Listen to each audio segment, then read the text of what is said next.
It is trampled in thick mud, crushed under heavy boots, and abandoned for hours in freezing rain. Yet when a desperate hand snatches it up and racks the bolt, it fires every single round without stopping. Under the exact same conditions, a sleeker, far more precise weapon seizes up completely after just a few rounds, forcing the soldier to drop to his knees, rip open the receiver, and frantically dig out every tiny speck of grit, while pure chaos unfolds all around him. But how did this crude, cheap piece of metal defeat the most advanced armies on Earth? The answer is not about which weapon looks better on a perfect blueprint, it's about which one survived when everything went wrong. And that tiny, deliberate mistake, repeated millions of times, didn't just decide the outcome of a single skirmish. It fundamentally shaped how the entire world chose its weapons for more than half a century. Winter 1946 Izhevsk. Inside a freezing mechanical workshop, harsh amber light reflects off oil-slicked metal everywhere you look. A crude prototype rifle is pieced together. Mikhail Kalashnikov holds it up, studying every line of its raw, unfinished metal. Looking at its crude, seemingly imperfect lines, stained with oil and factory grime, no one could have ever predicted that this heavy, ugly block of metal would soon emerge in dense jungles, vast scorching deserts, and completely rewrite everything. How modern conflicts are fought. It all began with a single design choice that seemingly defied all engineering logic. For decades prior, global military powers had all pursued exactly one unified design philosophy without a single exception. Weapons must be instruments of absolute precision.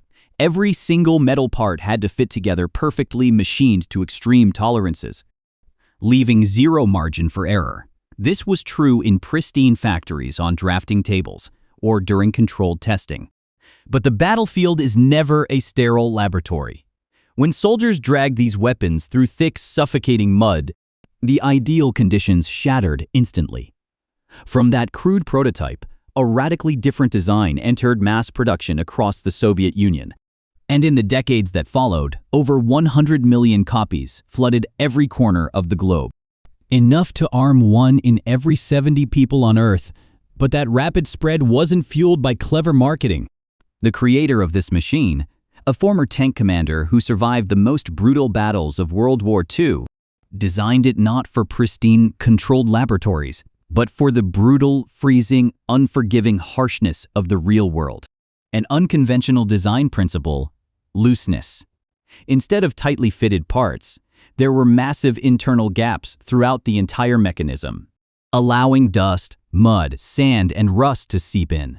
In any other machine, this would be a fatal flaw. But here, that empty space was its survival mechanism. When the action fired with immense force, the grit was simply blasted out, unable to cause a jam.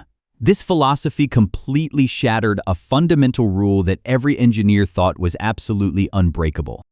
Sometimes, perfection isn't found in absolute tightness, but in the ability to absorb and expel pure chaos. Never locking up. A soldier drops the weapon into thick sludge, picks it up, racks the bolt, and keeps firing.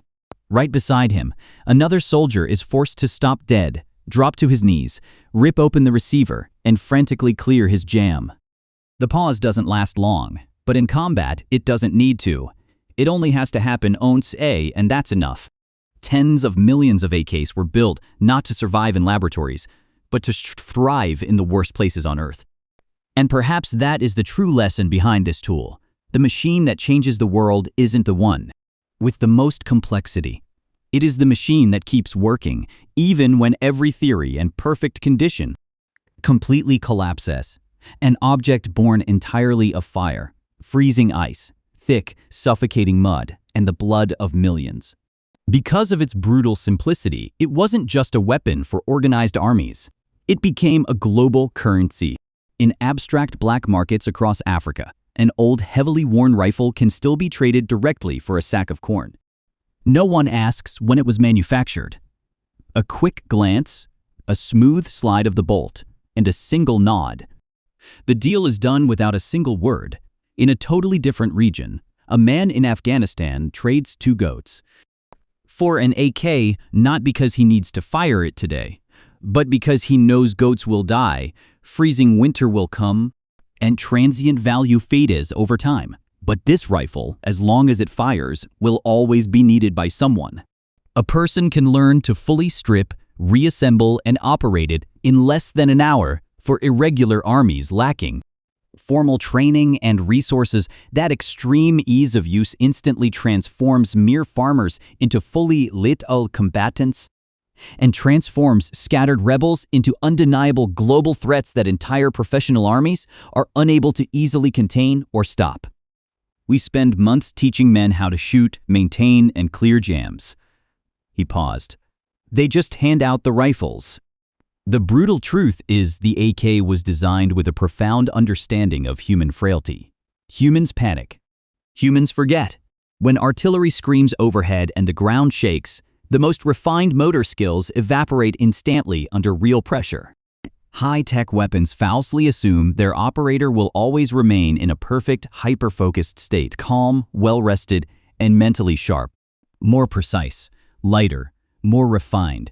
Inside tightly controlled environments, they demonstrate absolute superiority. But outside those walls, they carry steep demands, maintenance, complex procedures, and strict discipline. And when just one of those fails, they begin to seize up. A weapon that fails to fire in the critical moment instantly erases all its technological advantages. A jammed weapon means an entire squad must halt to protect that vulnerable soldier. A delay of mere seconds can dictate life or death. Kalashnikov's loose design completely eliminated that fear. Even if submerged in mud, caked in thick sand, or frozen solid in ice, when the trigger is pulled, it will fire. That absolute certainty breeds a lethal kind of confidence on the battlefield. Total reliability is the most devastating weapon. A perfect example is the Cold War. While Western engineers obsessed over minimizing tolerances, chasing the perfect mechanical fit, creating mechanisms as refined as a Swiss watch, Soviet engineers deliberately and intentionally loosened the joints of theirs. They understood that on a chaotic battlefield, a perfect machine is a fragile machine. When a weapon is designed to be dropped in mud, picked up, and fired, and that moment repeats endlessly, it stops being an exception and becomes the standard. In a world where things rarely go according to plan, the thing that survives and spreads is never the most theoretically perfect. It's the thing that simply keeps working when everything else around it has completely and utterly failed.